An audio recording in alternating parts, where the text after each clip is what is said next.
ডিমগুলো ভালো করে সিদ্ধ করে নিলাম। এই সর্ষে আর পোস্ত বেটে নেব। পেঁয়াজগুলো কুচু কুচু করে কেটে নিয়েছি, আর লঙ্কা ও লম্বা লম্বা করে পাতলা পাতলা করে কেটে নিয়েছি। এবার এই সব কিছু দিয়ে বানাবো ডিমের চচ্চড়ি। ডিমগুলো লম্বালম্বিভাবে এক একটা ডিম 4 টুকরো করে কেটে নেব। পোস্ত লঙ্কা সুন্দর করে বাটা হয়ে গেছে। নুন আর হলুদ মেখে ডিমগুলো একটু লাল লাল করে ভেজে নেব। ডিমগুলো লাল লাল করে ভেজে নেব। ওই ডিম ভাজার তেলে পেঁয়াজগুলো ভেজে নেব। হলুদ দিয়ে একটু লাল লাল করে ভেজে নেব।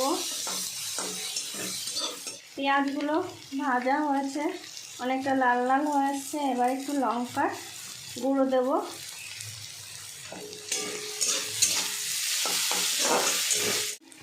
গুঁড়ো দেব, ঝাল ঝাল হবে রান্নাটা।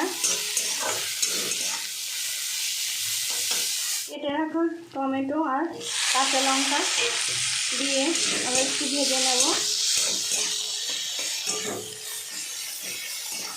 এবার সর্ষে পোস্ত বাটাটা দিয়ে দেবো।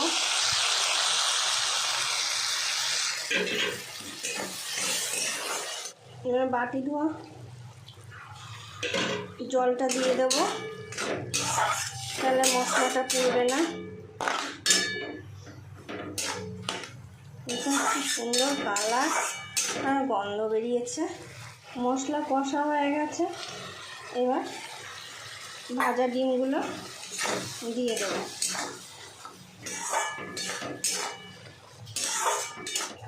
চচ্চড়িটা হয়ে এসছে। এবার একটু কাঁচা সর্ষের তেল ছড়িয়ে দিয়ে নামিয়ে নেব। কি সুন্দর হয়েছে ডিমের চচ্চড়িটা। আপনাদের যদি ভালো লাগে এই রেসিপিটা করে খাবেন, লাইক করবেন, কমেন্টে জানাবেন কেমন হয়েছে, আর একটু শেয়ার করে দেবেন।